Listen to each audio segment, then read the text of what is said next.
Hello friends, आप सबका स्वागत है आपके अपने यूट्यूब चैनल एग्जाम लवर पर। और हम पढ़ रहे हैं दिल्ली सल्तनत के बारे में। तो देखिए, दिल्ली सल्तनत के अंतर्गत हम पढ़ चुके हैं अब तक गुलाम वंश के बाद आया था खिलजी वंश, उसको भी हमने डिटेल से पढ़ा। और उसके बाद हमने पढ़ा था तुगलक वंश के बारे में। तो तुगलक वंश के जो तीन महत्वपूर्ण शासक थे उनके बारे में हम डिटेल से पढ़ चुके हैं, जिसके अंदर कि हमने जो तुगलक वंश का संस्थापक था गयासुद्दीन तुगलक, उसके बारे में पढ़ा। फिर उसका जो बेटा था जोना खान, जिसे कि मोहम्मद बिन तुगलक के नाम से जानते हैं, उसके बारे में पढ़ा। और जो कल की हमारी क्लास थी वो थी फिरोज शाह तुगलक के बारे में। अब यहाँ तक तो ये जो तीन शासक थे ये बेहद ही शक्तिशाली शासक थे और इन्होंने तुगलक वंश को जो है बनाए रखा। अब इनके बाद के जो शासक हुए, जो भी इनके उत्तराधिकारी थे, वो इतने सक्षम नहीं थे कि वो तुगलक वंश को लंबे समय तक चला पाते। तो इन्होंने कोई ऐसा महत्वपूर्ण कार्य नहीं किया कि जिसके लिए इनको पढ़ा जाए। लेकिन फिर भी हमें ये देखना होगा कि जो सैयद वंश है, जो उसका उत्थान कहाँ से हुआ और किस तरह से ये दिल्ली सल्तनत पर अपना कब्जा जमाता है। तो उसके लिए हमें जो अंतिम शासक हुआ जो तुगलक वंश का, उसके बारे में थोड़ा सा पढ़ना होगा। तो चलिए स्टार्ट करते हैं आज की क्लास, जो कि सैयद वंश के इतिहास के बारे में होगी। अब देखिए, जो तुगलक वंश के शासक थे उनकी यहाँ पर मैंने लिस्ट आपको प्रोवाइड करवा दी है। तो यहाँ उसके बारे में आप देख सकते हैं। तो ये जो तीन शासक मैंने बताए, गयासुद्दीन तुगलक, मोहम्मद तुगलक और ये फिरोज शाह तुगलक, तो ये तीन शासक तो हो गए महत्वपूर्ण शक्तिशाली शासक। इनके बारे में हमने डिटेल से पढ़ लिया। इसके बाद ये शासक हुए थे, ये इतने काम के नहीं थे, इन्होंने कोई उल्लेखनीय काम नहीं किया अपने शासनकाल के अंदर। अब जो अंतिम शासक हुआ था ये कौन था? महमूद तुगलक था। तो ये क्वेश्चन आमतौर पर पूछ लिए जाते हैं कि जो तुगलक वंश है उसका अंतिम शासक कौन था, तो वो था महमूद तुगलक था।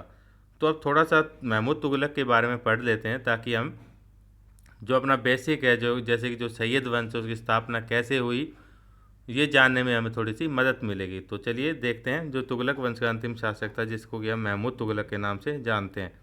अब इसका जो शासनकाल है वो 1399 ईस्वी से लेकर 1413 ईस्वी तक रहा, महमूद तुगलक का शासनकाल। अब इसके बाद देखिए, जो ये तुगलक वंश का अंतिम सुल्तान था, इस टाइप के क्वेश्चन पूछ लिए जाते हैं कि तुगलक वंश का अंतिम सुल्तान कौन था, तो वो था महमूद तुगलक। अब ये इतना शक्तिशाली नहीं था और इतना सक्षम भी नहीं था कि तुगलक वंश को बचाए रखता। तो क्या हुआ कि इसके शासनकाल में जैसे ये सुल्तान बना, तो लोगों ने जो भी राज्य थे उन्होंने विद्रोह शुरू कर दिया और अपने आप को क्या था, जो दिल्ली सल्तनत थी उसके अंतर्गत उन्होंने खुद को स्वतंत्र करवा लिया था। यानी कि वो स्वतंत्र अपने राज्य के हिसाब से उन्होंने अपना अस्तित्व कायम किया। और इस तरह से जो दिल्ली सल्तनत है वो महमूद तुगलक के समय काल में क्या थी, बेहद ही सिकुड़ गई थी और खाली बस दिल्ली और उसके आसपास का जो भी क्षेत्र था वहाँ तक सीमित हो गई थी। तो देखिए, इसके शासनकाल के अंदर जो दक्षिण भारत का एरिया है, जो बंगाल है, गुजरात, मालवा, राजस्थान, बुंदेलखंड इत्यादि ये जो राज्य हैं ये स्वतंत्र हो गए। और कहीं ना कहीं ये स्वतंत्र होकर जो दिल्ली सल्तनत थी उससे भी शक्तिशाली राज्य बनकर उभरे। इससे पहले आपने देखा कि जो फिरोज शाह तुगलक था उसके समय तक उसने फिर भी इनको क्या करा, बचाए रखा।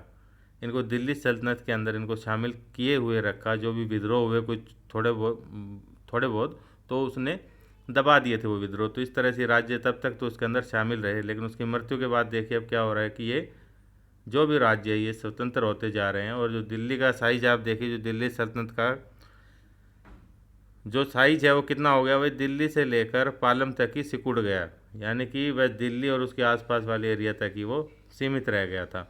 और जो महमूद तुगलक है, इसके समयकाल की एक महत्वपूर्ण घटना है कि एक और उत्तराधिकारी था तुगलक वंश का, जिसका नाम था नसरत शाह तुगलक। अब ये देखिए, यानी कि जो तुगलक वंश है उसके दो उत्तराधिकारी थे। कौन कौन? नसरत शाह तुगलक और महमूद तुगलक। तो इन्होंने क्या किया कि ये अलग अलग इन्होंने अपना साम्राज्य घोषित कर दिया था और वहीं से ये अपना शासन चला रहे थे। जैसे कि जो महमूद तुगलक है वो दिल्ली वाले एरिया को संभाल रहा था, यानी कि सुल्तान कहाँ का बना हुआ था, दिल्ली का। इसके अलावा जो नसरत शाह तुगलक है ये कहाँ का सुल्तान बन गया था, ये बन गया था फिरोजाबाद का। तो ये फिरोजाबाद से शासन संभाल रहा है और महमूद तुगलक दिल्ली से अपना शासन संभाल रहा है। इसके समय काल की जो महत्वपूर्ण घटना है वो ये है कि आप जानते हैं तैमूर लंग के बारे में। तो तैमूर लंग ने 1398 ईस्वी के अंदर क्या किया था, दिल्ली पर आक्रमण कर दिया।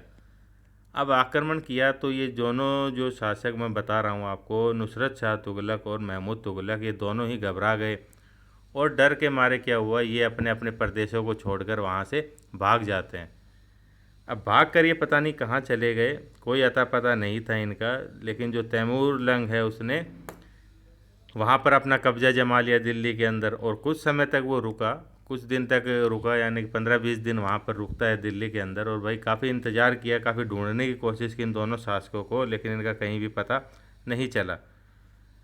अब कुछ दिन रुकने के बाद जो तैमूर लंग है उसको जाना था अपने प्रदेश के अंदर वापस। तो उसने क्या किया कि जो मुल्तान का एक सूबेदार हुआ करता था जिसका कि नाम खिजर खान था, तो तैमूर लंग ने क्या किया, जो खिजर खान था उसको दिल्ली, इसके अलावा जो भी उसने प्रदेश जीते थे उस समय के अंदर, उसने राज्यपाल घोषित कर दिया उसको, खिजर खान को, और खुद वहाँ से चला जाता है। अब तैमूर लंग के जाने की सूचना मिलती है महमूद तुगलक को, और उसने क्या सोचा कि भाई क्यों ना दोबारा से दिल्ली पर अपना अधिकार किया जाए। तो इसके लिए उसने क्या किया कि उसका एक वजीर हुआ करता था जिसका नाम था मल्लू इकबाल। तो मल्लू इकबाल की मदद ली उसने, और क्या किया कि दिल्ली पर आक्रमण कर दिया। अब आक्रमण करने के बाद जो खिजर खान था उसको परास्त कर कर दिल्ली की जो सत्ता है उस पर अपना दोबारा से अधिकार कर लिया उसने। लेकिन उसके बाद भी जैसे जो खिजर खान था और इनकी मुठभेड़ आपस में चलती रही, छुटपुट लड़ाइयाँ होती रही। तो इसमें क्या हुआ कि जो वजीर था महमूद तुगलक का जिसका नाम मल्लू इकबाल था, वो खिजर खान से युद्ध करते हुए क्या है मारा जाता है। अब मल्लू खान के मरने के बाद जो महमूद तुगलक है उसकी शक्ति आदि तो ख़त्म ही हो गई, वो अब कुछ कर नहीं सकता था, काफ़ी कमज़ोर हो गया था इसके बाद वो। तो मल्लू इकबाल के मरने के बाद क्या किया महमूद तुगलक ने, जो दिल्ली की सत्ता थी वो क्या किया, एक अफ़गान अफ़गान सरदार हुआ करता था जिसका नाम है दौलत खान लोधी। इसके बारे में आप याद रखेंगे, दौलत खान लोधी आगे भी पढ़ने को मिलेगा। तो दौलत खान लोधी को सौंप दी दिल्ली की सत्ता, और ख़ुद वहाँ से भाई चला गया। इसके बाद क्या होता है कि 1413 ईस्वी में जो दौलत खान लोधी है और वो और जो खिजर खान है, ये मिलकर क्या करते हैं, एक नए राजवंश की स्थापना करते हैं जिसको कि हम सैयद वंश के नाम से जानते हैं। तो चलिए स्टार्ट होती है आज की क्लास, जो कि जिसमें कि हम पढ़ने वाले हैं सैयद वंश के इतिहास के बारे में। तो देखिए, अब जो सैयद वंश है इसके बारे में कोई ज़्यादा महत्वपूर्ण पर्सन यहाँ से नहीं बनते हैं, फिर भी जो सबसे ज़्यादा इम्पोर्टेंट है वो है कि जो सैयद वंश है इसका संस्थापक कौन था। तो सैयद वंश का संस्थापक कौन हो गया, खिजर खान था। अब देखिए, इसने कब 1413 में स्थापना की थी, और 1414 के अंदर इसने क्या किया, दिल्ली पर अधिकार इसका पूरी तरह से हो गया था, और ये दिल्ली का सुल्तान बन गया। अब सुल्तान बनने के बाद इसने इस तरह की कोई उपाधि धारण नहीं की थी कि सुल्तान की उपाधि इसने धारण नहीं की थी। इसने कौन सी उपाधि धारण की थी, इसने उपाधि धारण की थी रैयत ए आला, ये उपाधि इसने धारण की थी। अब रैयत आला का मतलब क्या है, रैयत आला का मतलब है यानी कि किसानों का प्रमुख, किसानों का हेड। तो ये उपाधि इसने धारण की थी। और उसके अलावा जो तैमूर का बेटा हुआ करता था जिसका नाम शाहरुख मिर्ज़ा था, ये खुद को उसका क्या मानता था कि भाई यानी कि उसका सिपाही मानता था, सैनिक के तौर पर ही मानता था। तो इसलिए इसने खुद क्या है सुल्तान की उपाधि धारण नहीं की थी। इसके शासनकाल में क्या हुआ कि इसने जो स्वतंत्र हो गए थे जो राजा, जैसे पंजाब, मुल्तान और सिंध वगैरह, ये पुनः इसने क्या किया, दिल्ली सल्तनत के अधीन कर लिए थे। बस यही इसके समय की महत्वपूर्ण घटना है। इसके बाद जो इसकी मृत्यु है वो 1421 के अंदर हो जाती है खिजर खान की। तो खिजर खान के बारे में क्या है इम्पोर्टेंट, दो चीज़ें याद रखेंगे। एक तो ये जो है सैयद वंश का संस्थापक था, और इसके अलावा इसने जो उपाधि धारण की थी रैयत आला यानी कि किसानों का प्रमुख। तो ये दो चीज़ें याद रखेंगे। इसके बाद खिजर खान की मृत्यु हो जाती है 1421 ईस्वी के अंदर, और 1421 में जो खिजर खान का बेटा था मुबारक, वो बनता है दिल्ली का सुल्तान। अब मुबारक जो है उसका नाम मुबारक था, लेकिन जो उसने उपाधि धारण की थी वो शाह की उपाधि धारण की थी। तो इस तरह से नाम क्या हो गया उसका, मुबारक शाह। यानी कि जो खिजर खान का बेटा है मुबारक, वो मुबारक शाह के नाम से 1421 के अंदर सुल्तान बनता है सैयद वंश का। और उसके बाद उसने देखिए क्या किया, उसने जैसे इसने जो सिक्के वगैरह नहीं चलवाए थे से इसने खिजर खान ने, अगर चलवाए भी थे कुछ तो उस पर क्या किया था, जो तुगलक वंश के शासक थे उनका ही नाम इसने अंकित करवाया था। लेकिन जो मुबारक शाह इसने अपने नाम के सिक्के भी चलवाए और नाम भी अंकित करवाया था। और इसकी तरह भी इसके शासनकाल में भी जैसे काफ़ी विद्रोह हुए, तो उसका ये दमन करता था। और ये भी कमज़ोर ही शासक थे, जैसे खिज़र खान भी और मुबारक शाह भी। तो ये क्या करते थे, जैसे अपने समय के अंदर जब इनको कर वगैरह वसूलना होता था तो वो भी एक क्या था, उसके लिए भी सैन्य अभियान ही करना होता था इनको, उसके बाद जैसे कर वगैरह वसूला जाता था। तो इसके शासनकाल में भी, जैसे जो मुबारक शाह, इसके शासनकाल में भी कुछ विद्रोह हुए, जैसे भटिंडा दोआब वगैरह में विद्रोह हुए थे। जो खोखर जाति के बारे में आपने पढ़ा होगा, पहले भी मैंने पढ़ाया है। तो उसके विरुद्ध भी जैसे इसने अभियान किए थे, लेकिन कोई ख़ास सफलता इसको नहीं मिली थी। तो इसके बाद जो इसका इसके जो शासनकाल के अंदर, इसके दरबार के अंदर एक विद्वान हुआ करता था जिसका नाम था याहिया बिन अहमद सरहिंदी, या खाली सरहिंदी भी आप याद रखें।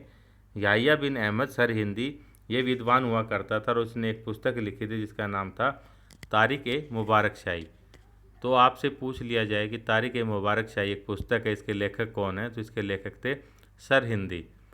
अब जो मुबारक शाह है, इसका एक वजीर था जिसका नाम था सरवर उल मुल्क, वो इसका वजीर था। तो उसने षड्यंत्र रचा और 1434 ईस्वी में क्या किया, जो मुबारक शाह है इसकी हत्या कर दी थी, इसको मतलब मार दिया गया था।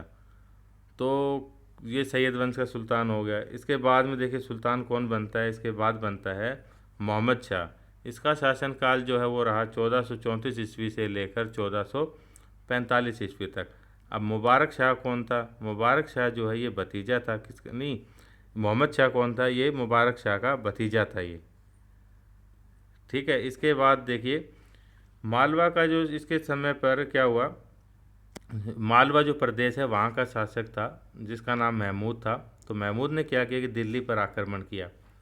अब दिल्ली पर आक्रमण किया, लेकिन जो ये जो मोहम्मद शाह इसने क्या किया कि जो मुल्तान का सूबेदार था बहलोल लोदी, उससे सहायता इसने मांगी। तो बहलोल लोदी की मदद से इसने जो महमूद है उसको यानी कि भगा दिया, इसको पराजित कर दिया, वहाँ पर अपना शासन नहीं करने दिया इसने। तो ये बात हो गई। इसके बाद जो मोहम्मद शाह है उसने इससे भाई खुश हो गया काफ़ी बहलोल लोदी से, और बहलोल लोदी को इसने उपाधि प्रदान कर दी, खाने खाना की उपाधि प्रदान कर दी, और साथ में उसको अपने पुत्र का भी दर्जा दे दिया था इसने। तो ये इसके समय की महत्वपूर्ण घटना है कि जो मालवा का शासक था उसने आक्रमण किया था।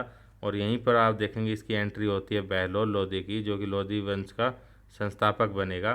तो ये मुल्तान का सूबेदार हुआ करता था, इसने सहायता की थी मोहम्मद शाह की महमूद के खिलाफ। तो ये काम हुआ, और इसने मोहम्मद शाह ने इसको उपाधि प्रदान की थी, कौन सी, खाने खाना।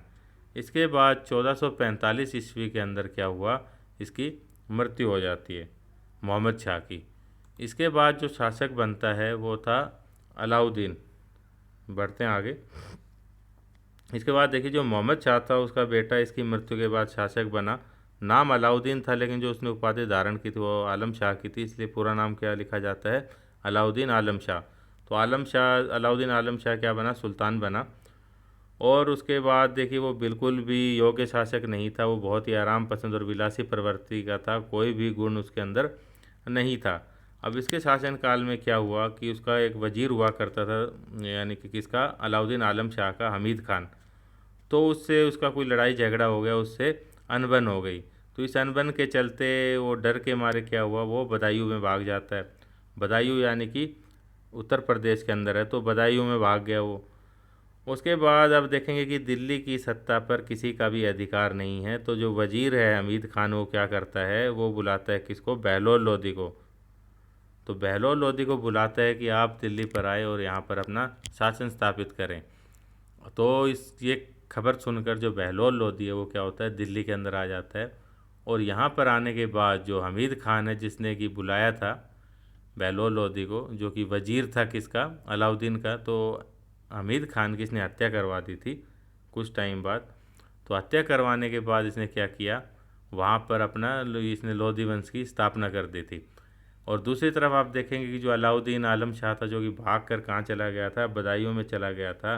तो वो डर के मारे, बहलोल लोदी के डर के मारे कभी दिल्ली में वापस आया ही नहीं, और बदायूं में ही रहते हुए 1476 ईस्वी में क्या हुआ, उसकी मृत्यु हो जाती है वहीं पर।